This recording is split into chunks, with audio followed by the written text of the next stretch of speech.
But as for you, speak the things which are proper for sound doctrine, that the older men be sober, reverent, temperate, sound in faith, in love, in patience.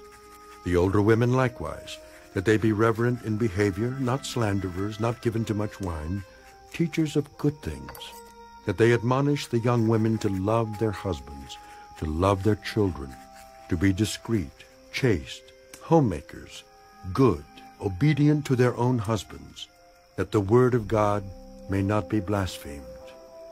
Likewise, exhort the young men to be sober-minded, in all things showing yourself to be a pattern of good works, in doctrine showing integrity, reverence, incorruptibility, sound speech that cannot be condemned, that one who is an opponent may be ashamed, having nothing evil to say of you.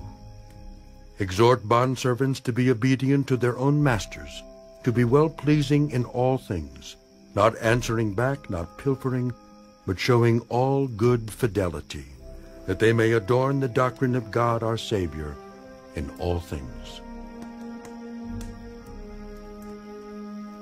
For the grace of God that brings salvation has appeared to all men, teaching us that, denying ungodliness and worldly lusts, we should live soberly, righteously, and godly in the present age, looking for the blessed hope and glorious appearing of our great God and Savior Jesus Christ, who gave himself for us, that he might redeem us from every lawless deed and purify for himself his own special people, zealous for good works. Speak these things, exhort and rebuke with all authority. Let no one despise you.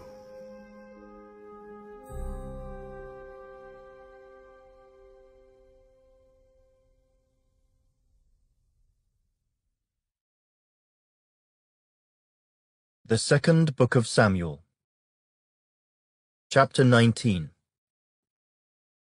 And Joab was told, Behold, the king is weeping and mourning for Absalom. So the victory that day was turned into mourning for all the people. For the people heard it said that day, The king is grieved for his son. And the people stole back into the city that day, as people who are ashamed steal away when they flee in battle. But the king covered his face, and the king cried out with a loud voice, O my son Absalom, O Absalom, my son, my son. Then Joab came into the house to the king, and said, Today you have disgraced all your servants who today have saved your life, the lives of your sons and daughters, the lives of your wives, and the lives of your concubines, in that you love your enemies and hate your friends. For you have declared today that you regard neither princes nor servants. For today I perceive that if Absalom had lived, and all of us had died today, then it would have pleased you well. Now therefore, arise, go out and speak comfort to your servants. For I swear by the Lord, if you do not go out, not one will stay with you this night. And that will be worse for you than all the evil that has befallen you from your youth until now. Then the king arose and sat in the gate. And they told all the people, saying, There is the king, sitting in the gate. So all the people came before the king. For everyone of Israel had fled to his tent. Now all the people were in a dispute throughout all the tribes of Israel, saying, The king saved us from the hand of our enemies. He delivered us from the hand of the Philistines, and now he has fled from the land because of Absalom. But Absalom, whom we anointed over us, has died in battle. Now therefore, why do you say nothing about bringing back the king? So King David sent to Zadok and Abiathar the priests, saying, Speak to the elders of Judah, saying, Why are you the last to bring the king back to his house, since the words of all Israel have come to the king, to his very house? You are my brethren, you are my bone and my flesh. Why then are you the last to bring back the king? And say to Amasa, Are you not my bone and my flesh? God do so to me, and more also, if you are not commander of the army before me continually, in place of Joab." So he swayed the hearts of all the men of Judah, just as the heart of one man, so that they sent this word to the king: "Return, you and all your servants." Then the king returned, and came to the Jordan. And Judah came to Gilgal to go to meet the king, to escort the king across the Jordan. And Shimei the son of Gera, a Benjamite, who was from Bahurim, hurried and came down with the men of Judah to meet King David. There were 1,000 men of Benjamin with him, and Ziba the servant of the house of Saul, and his 15 sons and his 20 servants with him. And they went over the Jordan before the king. Then a ferry boat went across to carry over the king's household, and to do what he thought good. Now Shimei the son of Gera fell down before the king when he had crossed the Jordan. Then he said to the king, "Do not let my lord impute iniquity to me, or remember what wrong your servant did on the day that my lord the king left Jerusalem, that the king should take it to heart. For I, your servant, know that I have sinned. Therefore here I am, the first to come today of all the house of Joseph, to go down to meet my lord the king." But Abishai the son of Zeruiah answered and said, "Shall not Shimei be put to death for this, because he cursed the Lord's anointed?" And David said, "What have I to do with you, you sons of Zeruiah, that you should be adversaries to me today? Shall any man be put to death today in Israel? For do I not know that today I am king over Israel?" Therefore the king said to Shimei, "You shall not die." And the king swore to him. Now Mephibosheth, the son of Saul, came down to meet the king. And he had not cared for his feet, nor trimmed his moustache, nor washed his clothes, from the day the king departed until the day he returned in peace. So it was, when he had come to Jerusalem to meet the king, that the king said to him, "Why did you not go with me, Mephibosheth?" And he answered, "My lord, O king, my servant deceived me. For your servant said, I will saddle a donkey for myself, that I may ride on it and go to the king, because your servant is lame. And he has slandered your servant to my lord the king. But my lord the king is like the angel of God. Therefore, do what is good in your eyes. For all my father's house were but dead men before my lord the king. Yet you set your servant among those who eat at your own table. Therefore, what right have I still to cry out any more to the king?" So the king said to him, "Why do you speak any more of your matters? I have said, you and Ziba divide the land." Then Mephibosheth said to the king, "Rather, let him take it all, inasmuch as my lord the king has come back in peace to his own house." And Barzillai the Gileadite came down from Rogelim, and went across the Jordan with the king, to escort him across the Jordan. Now Barzillai was a very aged man, 80 years old, and he had provided the king with supplies while he stayed at Mahanaim, for he was a very rich man. And the king said to Barzillai, "Come across with me, and I will provide for you while you are with me in Jerusalem." But Barzillai said to the king, "How long have I to live, that I should go up with the king to Jerusalem? I am today 80 years old. Can I discern between the good and bad? Can your servant taste what I eat or what I drink? Can I hear any longer the voice of singing men and singing women? Why then should your servant be a further burden to my lord the king? Your servant will go a little way across the Jordan with the king, and why should the king repay me with such a reward? Please let your servant turn back again, that I may die in my own city, near the grave of my father and mother. But here is your servant Kimham. Let him cross over with my lord the king, and do for him what seems good to you." And the king answered, "Kimham shall cross over with me, and I will do for him what seems good to you. Now whatever you request of me, I will do for you." Then all the people went over the Jordan, and when the king had crossed over, the king kissed Barzillai and blessed him, and he returned to his own place. Now the king went on to Gilgal, and Kimham went on with him. And all the people of Judah escorted the king, and also half the people of Israel.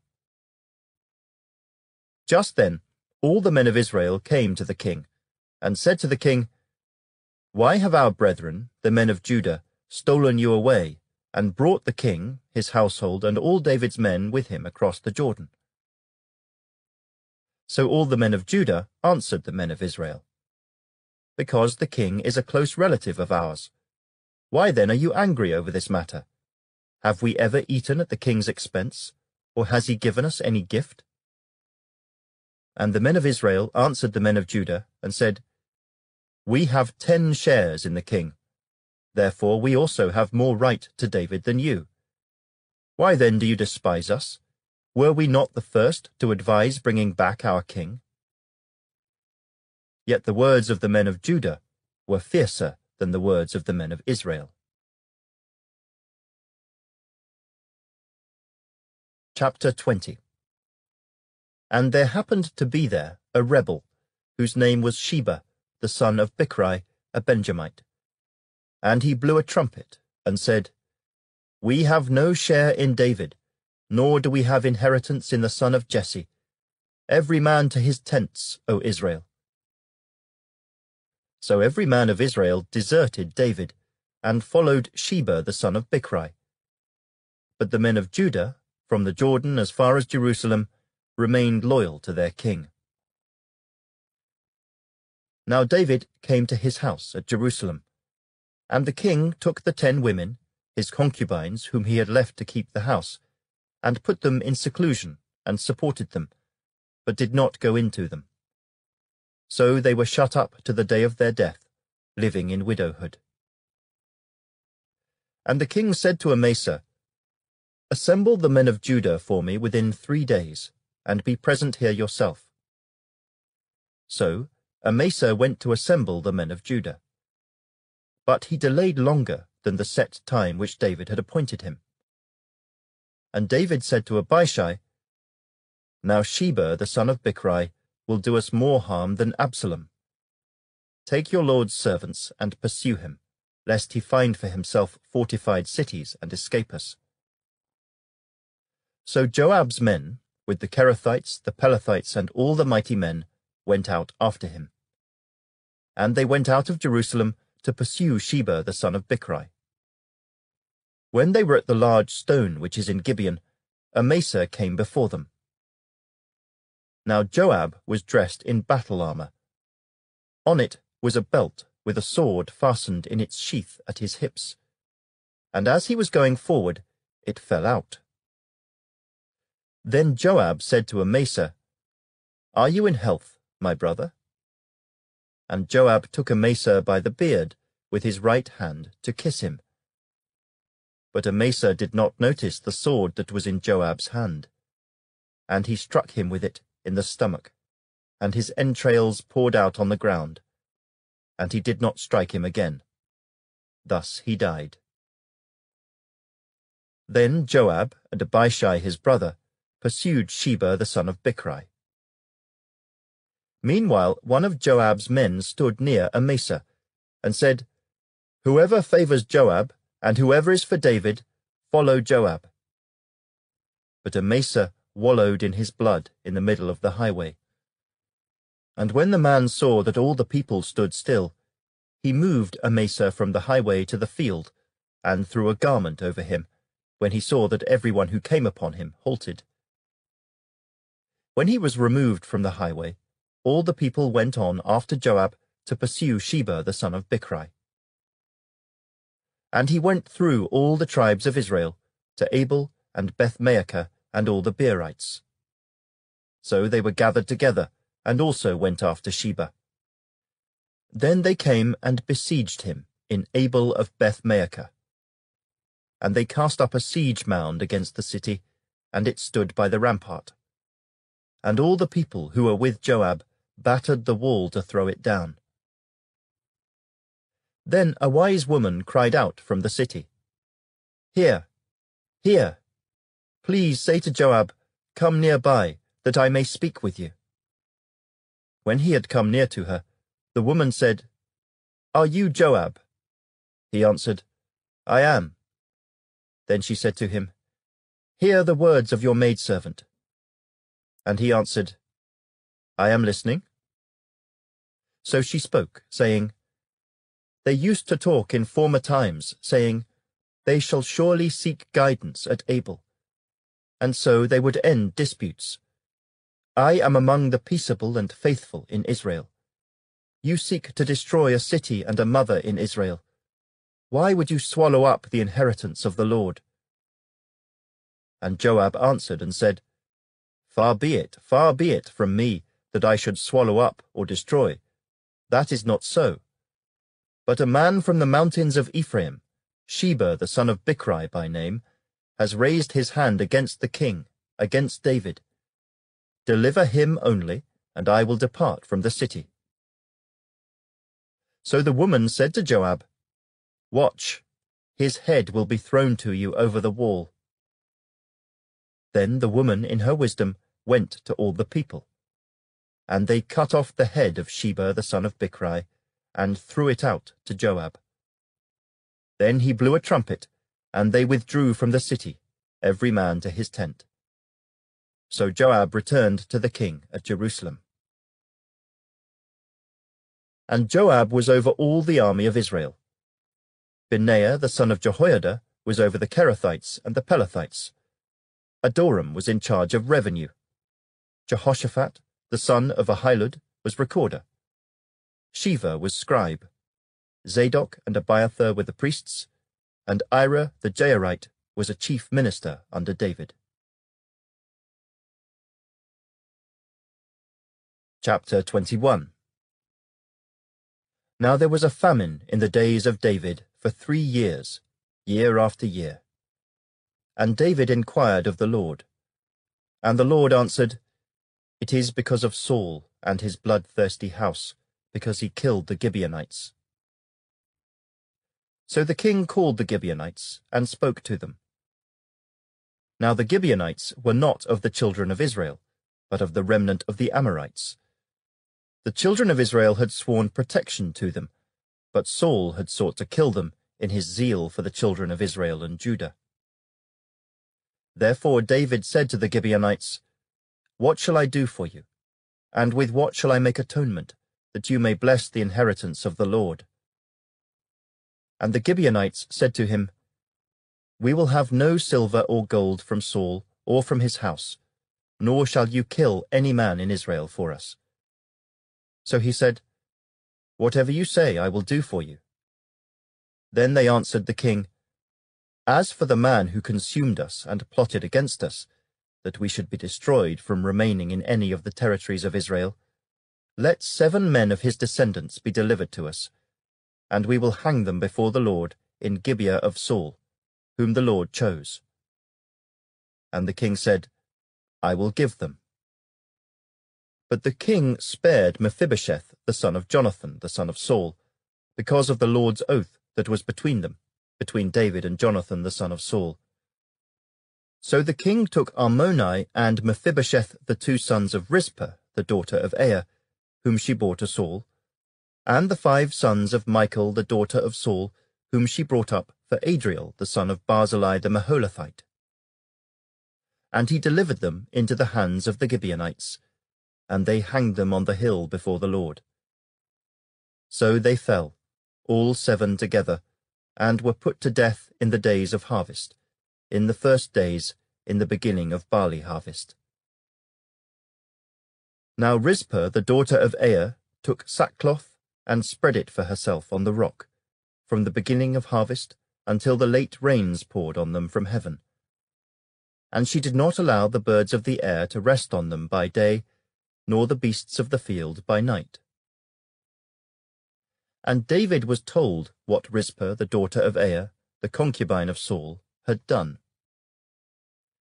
Then David went and took the bones of Saul and the bones of Jonathan his son from the men of Jabesh-Gilead, who had stolen them from the street of Beth-shan, where the Philistines had hung them up, after the Philistines had struck down Saul in Gilboa.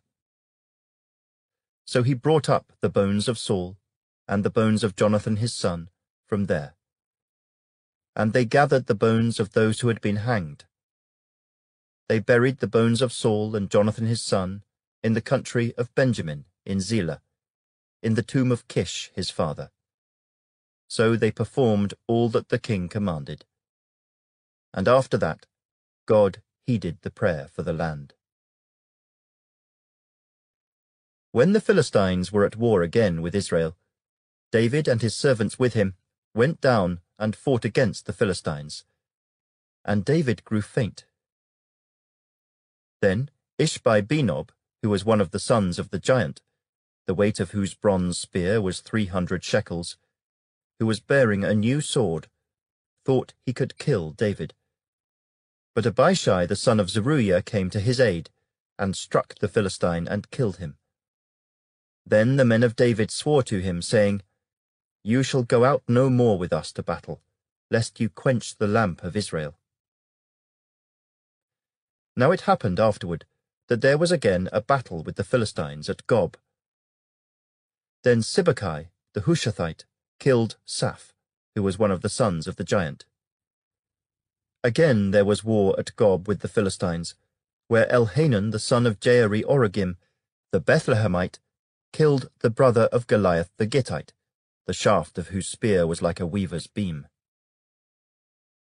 Yet again there was war at Gath, where there was a man of great stature, who had 6 fingers on each hand and 6 toes on each foot, 24 in number, and he also was born to the giant. So when he defied Israel, Jonathan the son of Shimeah, David's brother, killed him. These 4 were born to the giant in Gath, and fell by the hand of David and by the hand of his servants. The Book of Proverbs. The Proverbs of Solomon, the son of David, king of Israel. To know wisdom and instruction, to perceive the words of understanding, to receive the instruction of wisdom, justice, judgment, and equity, to give prudence to the simple, to the young man knowledge and discretion. A wise man will hear and increase learning, and a man of understanding will attain wise counsel.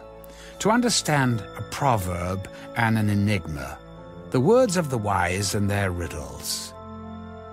The fear of the Lord is the beginning of knowledge, but fools despise wisdom and instruction. My son, hear the instruction of your father, and do not forsake the law of your mother, for they will be a graceful ornament on your head, and chains about your neck. My son, if sinners entice you, do not consent.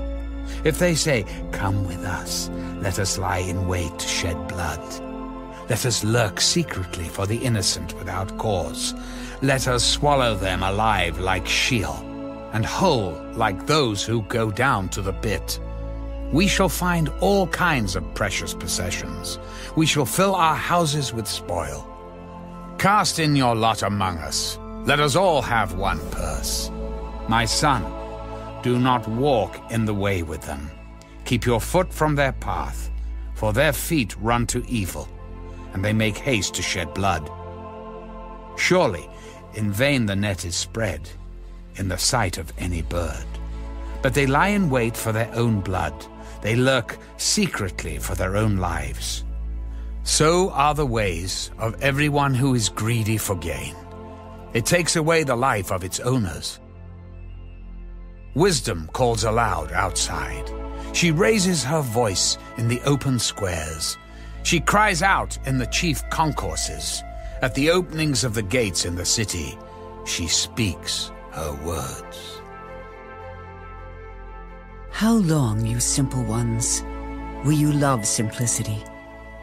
For scorners delight in their scorning, and fools hate knowledge. Turn at my rebuke. Surely I will pour out my spirit on you. I will make my words known to you. Because I have called and you refused. I have stretched out my hand and no one regarded. Because you disdained all my counsel and would have none of my rebuke, I also will laugh at your calamity. I will mock when your terror comes like a storm, and your destruction comes like a whirlwind when distress and anguish come upon you. Then they will call on me, but I will not answer. They will seek me diligently, but they will not find me. Because they hated knowledge and did not choose the fear of the Lord, they would have none of my counsel and despised my every rebuke.